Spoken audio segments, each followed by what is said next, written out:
विश्व मेडिसिन का एक बड़ी संस्था बने, तो मुझे विशेष रूप से इस विषय के लिए परम आदरणीय प्रधानमंत्री नरेंद्र मोदी जी को मैं विशेष रूप से धन्यवाद देता हूं।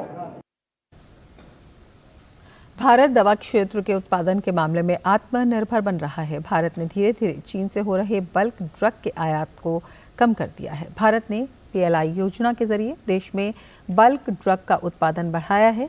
इस साल फरवरी तक प्रमुख एपीआई बनाने वाली कंपनी करीब 22 परियोजनाएं पीएलआई योजना के दायरे में आ चुकी थी।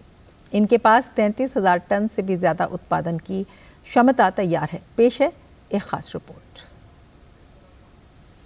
दवा बनाने में काम आने वाले एक्टिव फार्मास्यूटिकल इंग्रेडिएंट्स यानी एपीआई और इंटरमीडिएट के लिए भारत की चीन से आयात पर निर्भरता कम होने में अभी कुछ समय लग सकता है, लेकिन आयात में वृद्धि की रफ्तार अभी से कम होने लगी है। बल्क ड्रग यानी एपीआई के लिए उत्पादन पर आधारित प्रोत्साहन यानी पीएलआई योजना ने देश में प्रमुख एपीआई का उत्पादन बढ़ा दिया है। हालांकि उद्योग के जानकार मानते हैं कि जमीनी फर्क दिखने में भी 5 से 7 साल लग सकते हैं। फार्मास्यूटिकल्स निर्यात संवर्धन परिषद से मिले आंकड़ों के मुताबिक भारत ने 2022-23 में चीन से 3.18 अरब डॉलर के एपीआई और इंटरमीडिएट आयात किए, जो उससे पिछले साल के मुकाबले 1.7% ज्यादा थे। 2021-22 में भारत ने चीन से 3.12 अरब डॉलर के एपीआई और इंटरमीडिएट्स मंगाए थे, जो 20-21 के मुकाबले 19% ज्यादा थे। इस तरह आयात तो हो रहा है, लेकिन उनके इजाफे की दर बहुत कम हो चुकी है। दूसरी दुनिया भर से भारत का बल्क ड्रग और इंटरमीडिएट्स का आयात 4.54% घटकर 4.5 अरब डॉलर रह गया। इससे पिछले वित्त वर्ष में आयात करीब 23% बढ़कर के 7.4 अरब डॉलर हो गया था। भारत ने चीन से एपीआई और केएसएम आयात पर निर्भरता कम करने और देश के भीतर उत्पादन बढ़ाने के लिए एकजुट प्रयास शुरू किए हैं। योजना के परिणाम दिखने शुरू हो गए हैं, लेकिन समूची निर्भरता कम करने में 5 से 7 साल लग सकते हैं।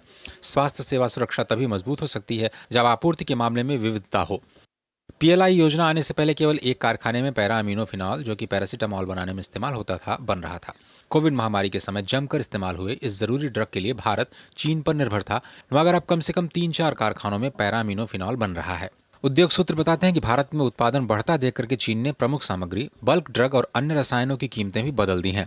अब प्रमुख उत्पादों के लिए हमारे पास उत्पादन क्षमता काफी बढ़ जाएगी, तो भारतीय दवा कंपनियां धीरे धीरे चीन का सहारा लेना कम कर देंगी। इस साल फरवरी तक प्रमुख एपीआई बनाने वाली करीब 22 परियोजनाएं पीएलआई योजना के दायरे में आ चुकी थीं। इनके पास 33,000 टन से भी ज्यादा उत्पादन की क्षमता तैयार है।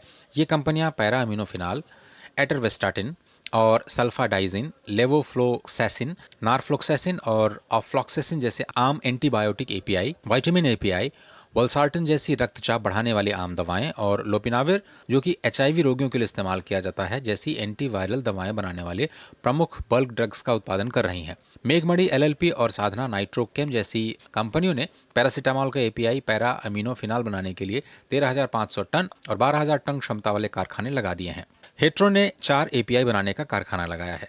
फार्मास्यूटिकल्स विभाग ने बल्क ड्रग के लिए 4,940 करोड़ रुपए की पीएलआई योजना शुरू की है। इस योजना के तहत पहले साल में 20%, 5वें साल में 15% और छठे साल में 5% प्रोत्साहन दिया जा रहा है। इसके पीछे मकसद चीन से आयात घटाना ही है। फरवरी में रसायन और उर्वरक मंत्रालय ने एक बयान में कहा था कि 34 अधिसूचित बल्क ड्रग्स के लिए 51 परियोजनाएं चुनी गई हैं। योजना के 6 सालों में 4,138 करोड़ रुपए के निवेश का वायदा किया गया है, जिसमें 2,019 करोड़ रुपए का निवेश हो भी चुका है। बाकी बची रकम आने वाले साल में जारी हो जाएगी। Nitendra Singh, DD news, Delhi. सरकार मेक इन इंडिया के जरिए लगातार इलेक्ट्रॉनिक मैन्युफैक्चरिंग को बढ़ावा दे रही है, जिसे देखते हुए विदेशी कंपनियां भारत में अपने प्लांट खोलने की योजना बना रही हैं। अमेरिका की सेमीकंडक्टर कंपनी माइक्रोन ने हाल ही में अपने प्लांट को लेकर भारत में काम शुरू किया है। गूगल ने भी अपने पिक्सल फोन की नई सीरीज को भारत में बनाने का फैसला किया है। आइए देखते हैं खास report. I'm very excited to announce, in the presence of the Honorable Minister, our plans to manufacture the Pixel series of smartphones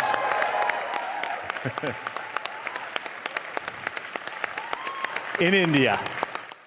देश में मेक इन इंडिया